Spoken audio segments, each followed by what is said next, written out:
Welcome to the A to Z of Dynamics 365 marketing. E is for emails, of course, what else? So let's go ahead and take a look at how you can create your marketing emails.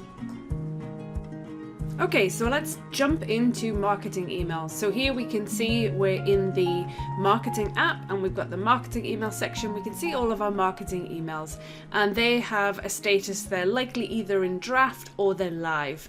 You cannot use a marketing email and send it to anyone until that email is live. So let's go ahead and create a new one. So if we click new from the top, what we're going to be presented with is a list of all of the email templates that we currently have in the system. So these will be comprised of the ones that came with the Dynamics marketing app already, and then anything else that you or a member of your team may have created.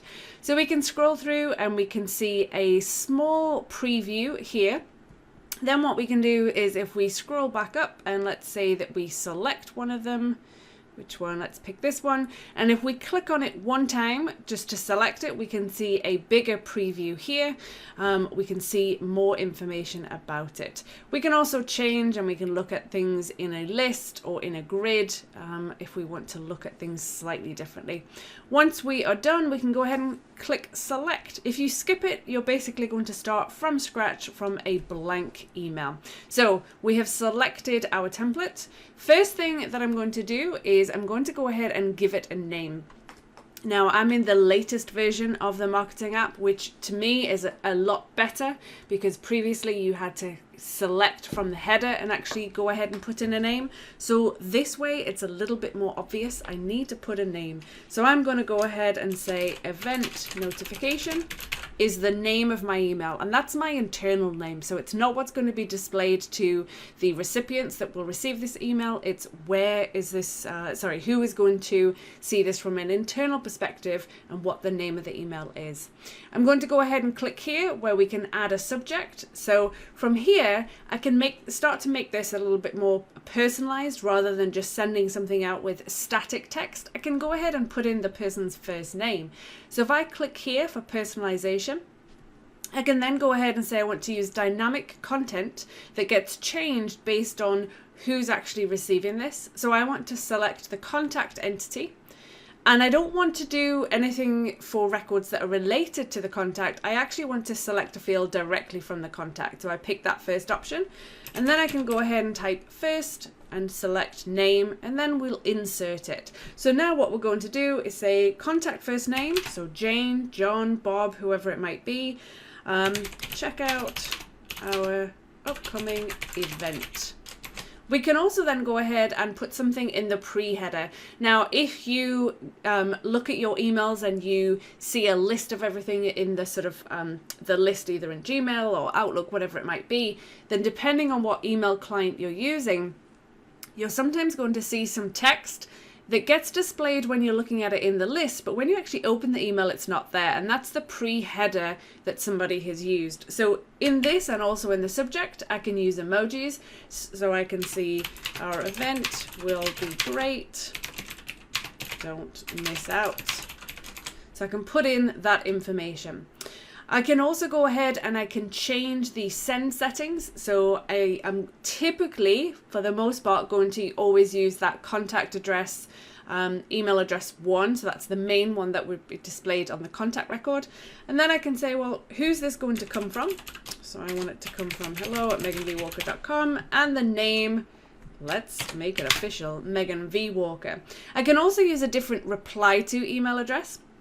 So sometimes you might have your emails come from one address, but maybe the reply, if someone responds, will be something like do not reply or no reply or notifications or something like that. So you can have a different reply to email. Then we can also look at email settings and we can change this if needed. So if this is actually a transactional email, so it's about somebody's account, about somebody's invoices or their services, we can switch that and make it transactional. So we can make sure that those consent settings are actually acknowledged, and we make sure that we're only sending emails to people about their specific relationship with us.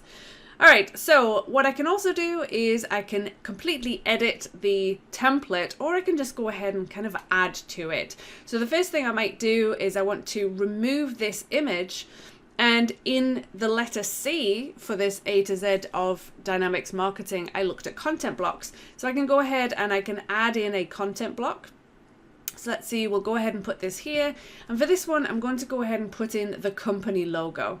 So that we talked about in content blocks means that I don't have to do anything about that. That's already got a hyperlink to it, to a specific website. It's already aligned left, all of that sort of stuff. So we can look through, we can also add in our personalization here too. So along with saying the person's first name and the subject, I can also look at the text and I can click on personalization and I can do the same thing again. I can do the contact, no relationship. Let's select that first name field and let's go ahead and insert it. And we can adjust that.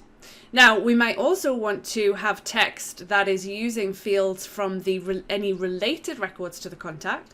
So I might say, let's get rid of this.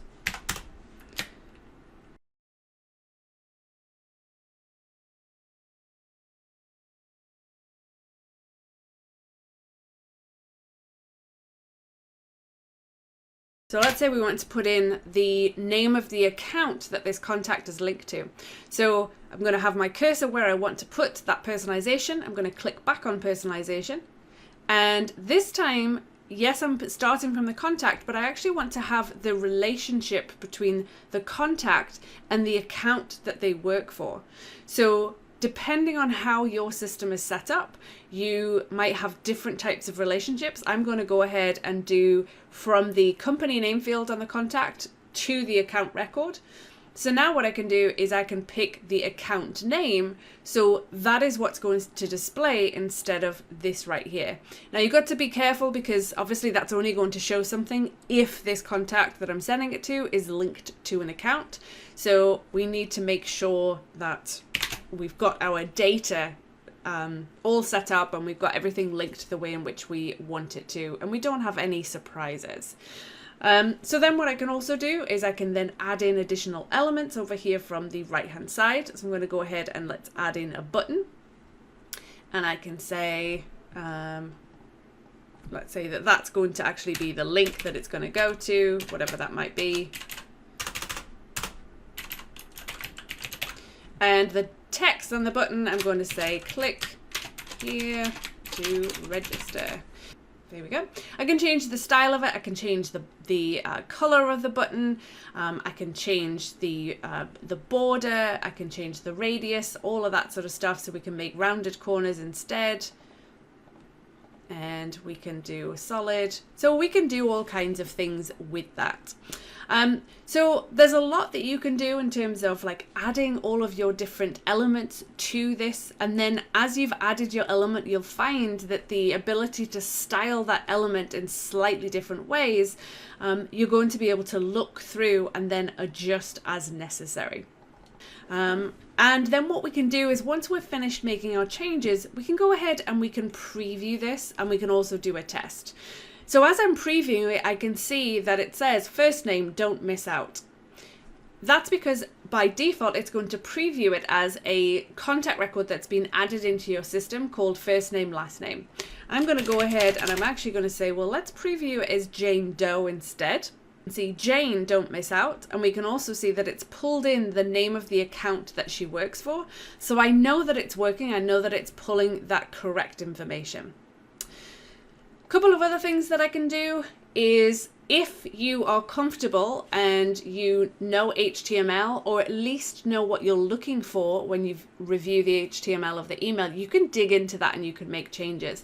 So over here at the top right, I can click on this little button for HTML. Now it looks like a complete mess when you first look at it, but you can click on Format Document, and we can see there now it looks a little bit nicer. So it's a bit more easier to sort of navigate through. And this is basically the styling of all of the pieces of the email, so all of the different components. So you can dig into these and make changes to it. We can also then go ahead and we can jump to specific areas, so I can say, oh, okay, well, there's the text for that, so I can look and see what's the information surrounding that. So I could make changes to these pieces as well. Once you've made those changes, if you just click back on the icon here, it will flip it back to the email rather than showing the HTML. Now what I can do is, if I go back to preview and test, I can do a test send. When I do the test send, it's going to do a couple of things. First, it's going to check for any errors. So we haven't gotten any errors here. That's great. I can then say, well, where do I want to send this to?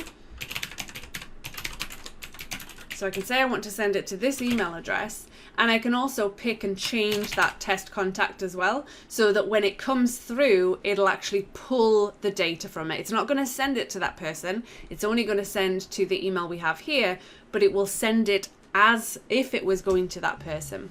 So then we can go ahead and we can save and close that, and that's going to go ahead and send out our email.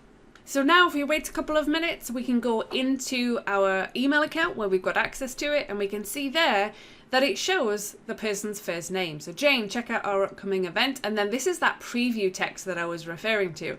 Once we get into the email, the preview text is gone. So it's only really used for when someone is viewing a list of their emails and can see it before they open it.